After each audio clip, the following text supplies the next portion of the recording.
Hello students, आइए देखते हैं अगली टॉपिक चुंबकीय क्षेत्र रेखाएं क्या होती हैं। मैं डॉक्टर मनीष सर अपने चैनल में आपका स्वागत करता हूं। तो आइए दोस्तों स्टार्ट करते हैं चुंबकीय क्षेत्र रेखाओं के बारे में। विद्युत क्षेत्र रेखाओं के बारे में आपने पढ़ा है, अब चुंबकीय क्षेत्र रेखाओं की चर्चा करते हैं। ठीक है, लौह रेतन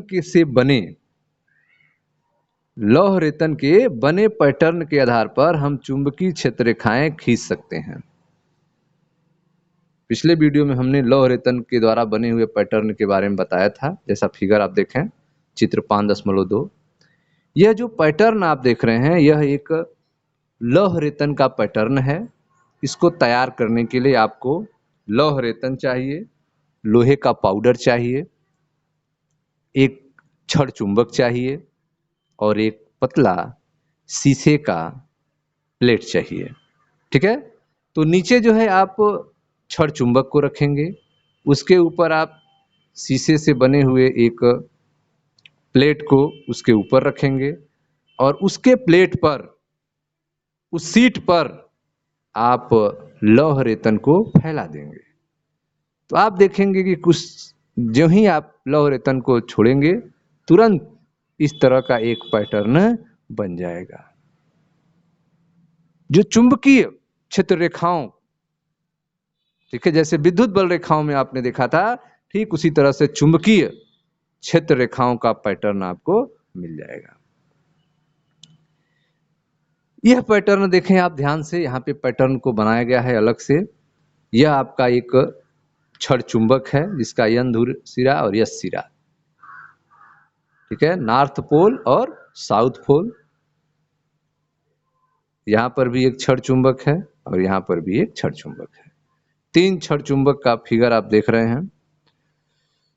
ठीक है, पहला एक छड़ चुंबक की क्षेत्र रेखाओं को दिखाया गया है, जिसमें आप देख रहे हैं नॉर्थ से चुंबकीय बल रेखाएं निकल रही हैं बाहर की तरफ, साउथ में इंटर कर रही हैं चुंबकीय बल रेखाएं, नॉर्थ पोल से चुंबकीय बल रेखाएं बाहर निकल रही हैं और साउथ पोल में चुंबकीय बल रेखाएं प्रवेश कर रही हैं। और अंदर भी आप देखें चुंबक के अंदर भी यह गति कर रही हैं, चुंबक के अंदर भी यह इनके लाइंस को दिखाया गया है। यहां देखें नॉर्थ से निकल के साउथ में इंटर कर रही हैं, इस तरह से एक लूप फॉर्मेशन हो रहा है नॉर्थ टू साउथ। इधर भी देखें नॉर्थ से निकल के साउथ में एक लूप बन रहा है नॉर्थ से साउथ का। ठीक है, 2 पॉइंट यहाँ पे लिए गए हैं, यह देखें आप, एक यहाँ पे एक क्लोज सरफेस हम ले लिए 1 नंबर, और यहाँ नंबर 2 पे एक क्लोज सरफेस ले लिए। तो जो नंबर 2 वाला क्लोज सरफेस आप देख रहे हैं, इससे गुजरने वाली चुंबकीय बल रेखाओं की संख्या अधिक है और नंबर 1 से गुजरने वाली चुंबकीय बल रेखाओं की संख्या कम है। यहाँ पर चुंबकीय क्षेत्र का मान अधिक होगा और यहाँ पर चुंबकीय क्षेत्र का मान कम होगा। तो इस फिगर में,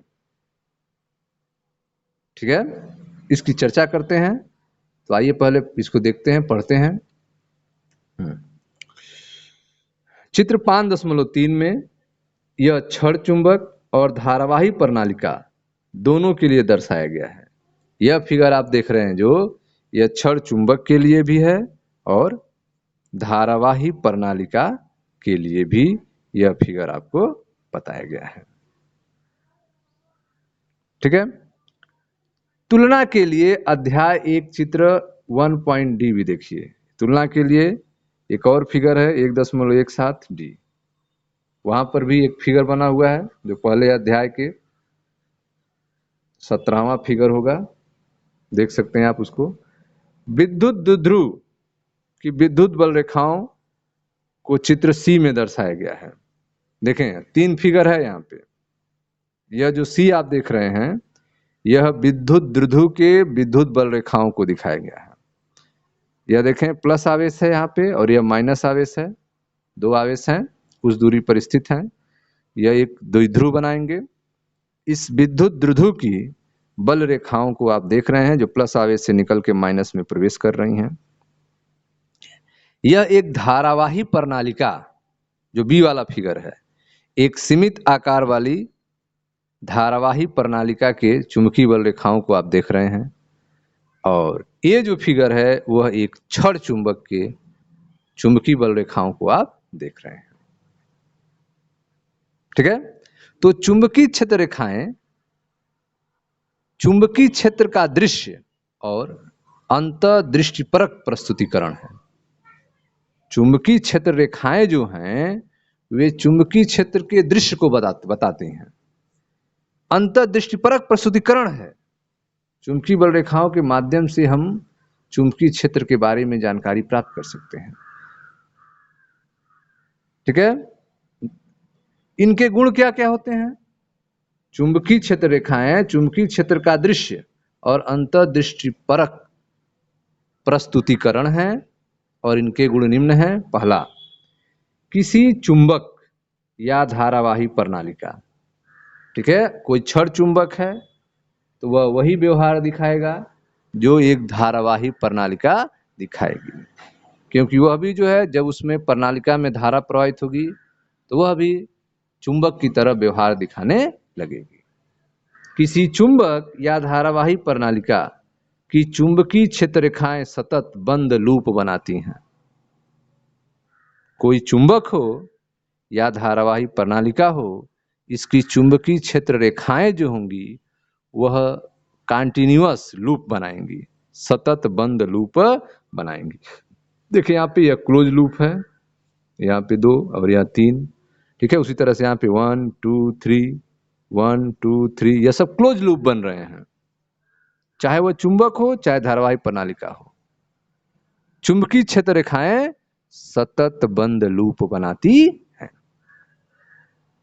ठीक है, और यह जो बनने वाला लूप है यह वैद्युत द्विध्रुव की तरह नहीं है। वैद्युत द्विध्रुव में आप देखें यहाँ पे जो प्लस से निकल के माइनस में प्रवेश कर रहा है, प्लस से निकल के माइनस में प्रवेश कर रहा है, यह द्विध्रुव में जो लूप बन रहा है, और जो छड़ चुंबक और धारावाही प्रणालिका में लूप बन रहा है ये एकदम अलग है। द्विध्रुव में जो आवेश बल रेखाएं निकल रही हैं और धन से निकल के ऋण पे समाप्त हो जा रही हैं। ठीक है, या फिर कह सकते हैं कि धन से निकलकर अनंत की तरफ चली जा रही हैं। यहां से धन से यह बल रेखाएं निकल रही हैं और अनंत की तरफ चली जा रही हैं, या फिर अनंत से ऋण पर बल रेखाएं आ रही हैं, या धन से निकल के ऋण पे समाप्त हो जा रही हैं। एक वैद्युत द्विध्रुव की बल रेखाओं की बात हो रही है। लेकिन एक चुंबक का या धारावाही प्रणालिका की जो बल रेखाएं हैं, चुंबकीय बल रेखाएं हैं, वह एक सतत बंद लूप का फॉर्मेशन करती हैं। ठीक है, तो किसी चुंबक या धारावाही प्रणालिका की चुंबकीय क्षेत्र रेखाएं सतत बंद लूप बनाती हैं, और यह वैद्युत द्विध्रुव जैसी नहीं है जहां ये रेखाएं धनावेश से शुरू होकर ऋणावेश पर खत्म हो जाती हैं या फिर अनंत की ओर चली जाती हैं। तो यह जो चुंबकीय बल रेखाएं हैं वह विद्युत द्विध्रुव की विद्युत बल रेखाओं की तरह नहीं है, क्योंकि विद्युत बल रेखाएं जो है धन आवेश से निकल के ऋण आवेश पे समाप्त हो जा रही हैं या फिर अनंत की तरफ चली जा रही हैं। क्षेत्र रेखा के किसी बिंदु पर खींची गई स्पर्श रेखा, क्षेत्र रेखा के किसी भी बिंदु पर खींची गई स्पर्श रेखा उस बिंदु पर परिणामी चुंबकीय क्षेत्र की दिशा बताती है। ठीक है, यह जो चुंबकीय क्षेत्र रेखाएं हैं इसके किसी भी बिंदु पर आप स्पर्श रेखा खींचेंगे, जैसे यहाँ पॉइंट हम ले लें, यहाँ पर अगर हम स्पर्श रेखा खींचें इस पॉइंट से, यह हो जाएगा, तो यह क्या बताएगा? यह परिणामी चुंबकीय क्षेत्र वेक्टर बी की दिशा को बताएगा। ठीक है, तो क्षेत्र के किसी भी बिंदु पर खींची गई स्पर्श रेखा उस बिंदु पर परिणामी चुंबकीय क्षेत्र वेक्टर बी की दिशा बताती है। ठीक है, यह दूसरा गुण हो गया। अगला गुण देखते हैं, नंबर 3, तीसरा गुण, क्षेत्र के लंबवत रखे गए तल के प्रति इकाई क्षेत्रफल से जितनी अधिक क्षेत्र रेखाएं गुजरती हैं उतना ही अधिक उस स्थान पर चुंबकीय क्षेत्र का परिमाण होता है। क्षेत्र के लंबवत रखे गए किसी तल, जिधर से क्षेत्र बल रेखा, जिधर से चुंबकीय बल रेखाएं निकल रही हैं, ठीक है, उसके लंबवत रखा गया कोई तल के प्रति इकाई क्षेत्रफल से, रखे गए तल के प्रति इकाई क्षेत्रफल से जितनी अधिक क्षेत्र रेखाएं गुजरेंगी, उतना ही उस स्थान पर चुंबकीय क्षेत्र का परिमाण होता है। जैसे चित्र ए में क्षेत्र सेकेंड के आसपास चुंबकीय क्षेत्र बी का परिमाण क्षेत्र एक की तुलना में अधिक है। देखें ध्यान से, यह देखें, यहां पर यह क्षेत्र 2 है और यहां पे क्षेत्र 1 है। क्षेत्र 2 से गुजरने वाली बल रेखाओं की संख्या अधिक है और क्षेत्र 1 से गुजरने वाली बल रेखाओं की संख्या कम है। बल रेखाओं की संख्या जहां अधिक होती है, किसी भी लंबवत रखे गए तल से गुजरने वाली बल रेखाओं की संख्या जब अधिक होंगी उस तल से, तो वहां पे चुंबकीय क्षेत्र का मान अधिक होगा। तो इस 2 वाले में चुंबकीय क्षेत्र का मान अधिक होगा क्योंकि इससे गुजरने वाली बल रेखाओं की संख्या अधिक है। 1 वाले में बल रेखाओं की संख्या कम है, यहाँ पर चुंबकीय क्षेत्र का मान भी कम होगा। ठीक है, तो 1 में तीव्रता कम होगी और 2 में तीव्रता अधिक होगी क्योंकि गुजरने वाले चुंबकीय बल रेखाओं की संख्या 2 में अधिक है। अगली प्रॉपर्टी देखते हैं, चौथी प्रॉपर्टी, चुंबकीय क्षेत्र रेखाएं एक दूसरे को काटती नहीं हैं। चुंबकीय क्षेत्र रेखाएं जो हैं एक दूसरे को नहीं काटती हैं। जैसे विद्युत बल रेखाएं एक दूसरे को नहीं काटती थी, ठीक उसी तरह से चुंबकीय क्षेत्र रेखाएं भी एक दूसरे को काटती नहीं हैं। क्यों? ऐसा इसलिए क्योंकि इस स्थिति में कटान बिंदु पर चुंबकीय क्षेत्र की दिशा एक ही नहीं रह जाती है। अगर कहीं पे काट देंगी तो वहां पे चुंबकीय क्षेत्र की 2 दिशाएं दिखने लगेंगी, जो कि असंभव है, जो कि गलत है। इसलिए चुंबकीय क्षेत्र रेखाएं एक दूसरे को काटती नहीं है। तो चुंबकीय क्षेत्र रेखाएं एक दूसरे को काटती नहीं है क्योंकि इस स्थिति में कटान बिंदु पर चुंबकीय क्षेत्र की दिशा एक ही नहीं रह जाती है। ठीक है, आप चाहें तो कई तरह के चुंबकीय क्षेत्र रेखाएं आलेखित कर सकते हैं। आप जो है चाहें तो कई तरह से चुंबकीय क्षेत्र रेखाओं को खींच सकते हैं। एक तरीका यह है कि भिन्न भिन्न जगहों पर एक छोटी चुंबकीय कंपास सुई रखिए और इसके स्पेस को अंकित कीजिए। एक तरीका यह भी है लोहे के रेतन को फैलाने के अलावा कि आप चुंबकीय सुई कंपास ले लें, चुंबकीय कंपास ले लें और जैसे जैसे उसकी सुई की दिशा दिखा रही है वैसे वैसे स्पेस में आप, ठीक है, या फिर पेपर पे आप ड्रा करते जाएं, तो वह भी आपको चुंबकीय बल रेखाओं की दिशा को बताएगी।